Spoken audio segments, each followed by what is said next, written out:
নমস্কার, আমি আশিস চট্টোপাধ্যায়। আপনারা দেখছেন কলকাতা টিভি ডিজিটাল।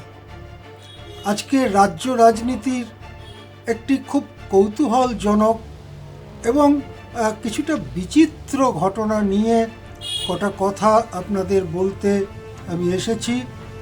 সেটা হলো এই যে মমতা বন্দ্যোপাধ্যায়কে বাদ দিয়ে কি 21শে জুলাই শহীদ দিবস কল্পনা করা যায়?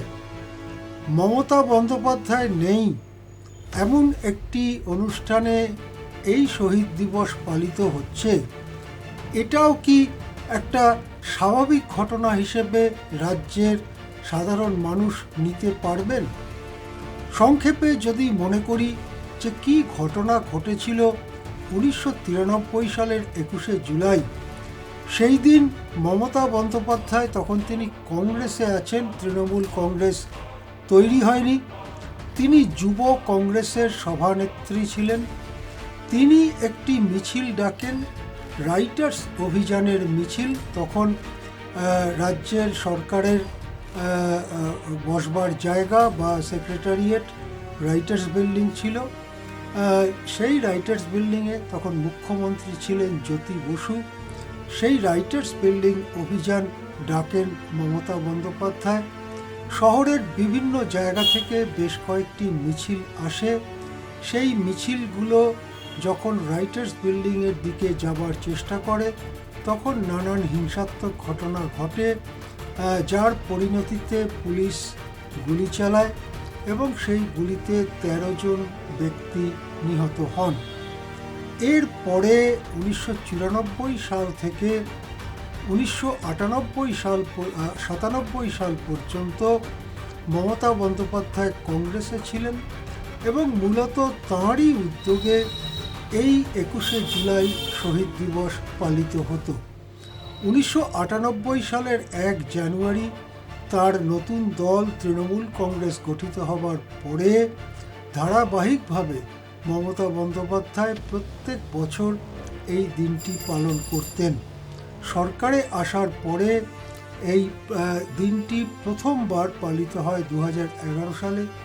তখন ব্রিগেড প্যারেড গ্রাউন্ডে একদিকে বিজয় সমাবেশ, অন্যদিকে শহীদ স্মরণ, এই দুটো জিনিস নিয়ে সেখানে সমাবেশ হয় এবং তারপরের থেকে ধর্মতলার ওই কেন্দ্রস্থলে ভিক্টোরিয়া হাউসের সামনে সেখানে মঞ্চ বেঁধে মমতা বন্দ্যোপাধ্যায় এই অনুষ্ঠান পালন করতেন।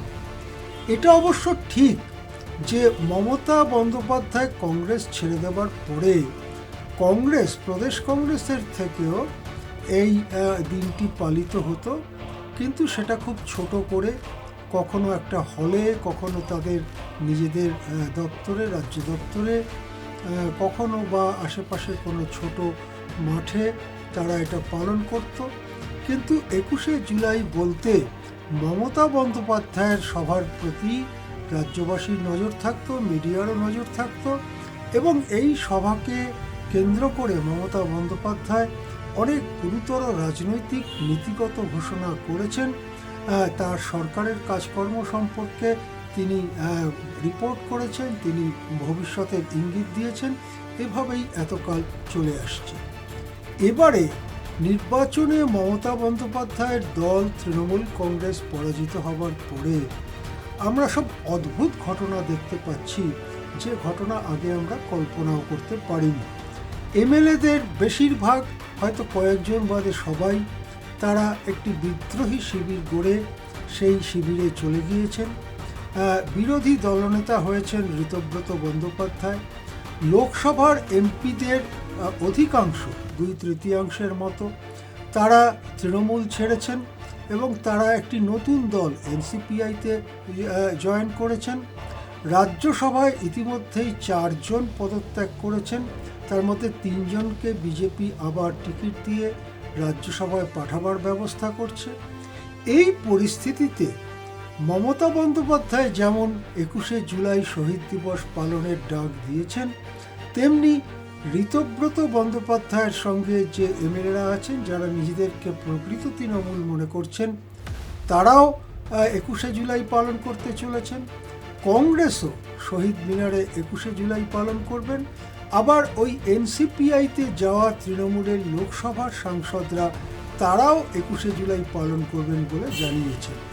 তাহলে 21শে জুলাই এবার 4 দিক থেকে পালিত হচ্ছে। এখন স্বভাবতই প্রশ্ন উঠছে যে 21শে জুলাইয়ের উত্তরাধিকার কার কাছে থাকবে ওই দিনের যারা শহীদ হয়েছেন তাদের উত্তরাধিকার।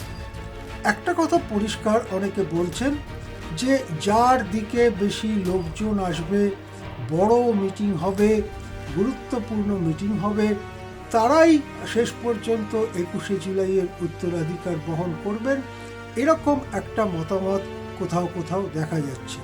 সত্যিই কি তাই? শেষ পর্যন্ত মাথা গুনতি করে কার 5,000 লোক হয়েছে, কার 4,500 লোক হয়েছে, তাই দিয়ে কি 21শে জুলাইয়ের উত্তরাধিকার ঠিক করা যায়? 21শে জুলাই ছিল একটা সংগ্রামের সময়। তার আগে 1992 সালের শেষ দিকে ব্রিগেডে মিটিং করেছিলেন মমতা বন্দ্যোপাধ্যায় এবং সেখানে বামফ্রন্টের তৎকালীন বামফ্রন্ট সরকারের মৃত্যু ঘণ্টা বাজিয়েছিলেন। তারপরেই এসেছিল 93 সালের জুলাই মাসে এই মিছিলের ঘটনা। সে সময়টা ছিল সংগ্রামের সময় এবং সংগ্রামের মধ্য দিয়েই মমতা বন্দ্যোপাধ্যায় এক সময় এ রাজ্যে ক্ষমতাও দখল করেছিলেন। আজকে যারা 21শে জুলাই পালন করছেন তারা কারা? এক হচ্ছে লোকসভার সাংসদরা যারা এনসিপিআই বলে একটি দলে গিয়েছেন। তারা তো ঘোষণাই করে দিয়েছেন তারা এনডিএতে যাবেন। সুতরাং তারা তৃণমূলের ঐতিহ্য যে আর বহন করতে পারেন না, সেটাই স্বাভাবিকভাবে সাধারণভাবে মানুষ মনে করতে পারেন। অন্য আরেকটি বিদ্রোহী গোষ্ঠী যারা বিধানসভার এমএলএ, অধিকাংশ এমএলএ তাদের সঙ্গে চলে গিয়েছেন, তারা বলছেন তারাই 21শে জুলাইয়ের প্রকৃত উত্তরাধিকারী। কিন্তু 21শে জুলাইয়ের সময়ে যে নেতৃত্ব যেটা মমতা বন্দ্যোপাধ্যায়ের কাছে ছিল, সেই নেতৃত্ব তারা কি করে দাবি করতে পারেন সেই প্রশ্ন উঠেছে। কংগ্রেস অবশ্য সেটা ধারাবাহিকভাবেই পালন করে প্রতি বছর 93-এর পরে 94 থেকে, কিন্তু তাদেরকেও মমতা বন্দ্যোপাধ্যায়ের নাম বাদ দিয়ে কিভাবে 21শে জুলাই পালন করবেন সেটাও একটা বড় প্রশ্ন। শেষ পর্যন্ত এই কথাই বলা যেতে পারে 21শে জুলাই ছিল একটা সংগ্রাম। 21শে জুলাইয়ের স্মরণ একটা সংগ্রামের স্মরণ।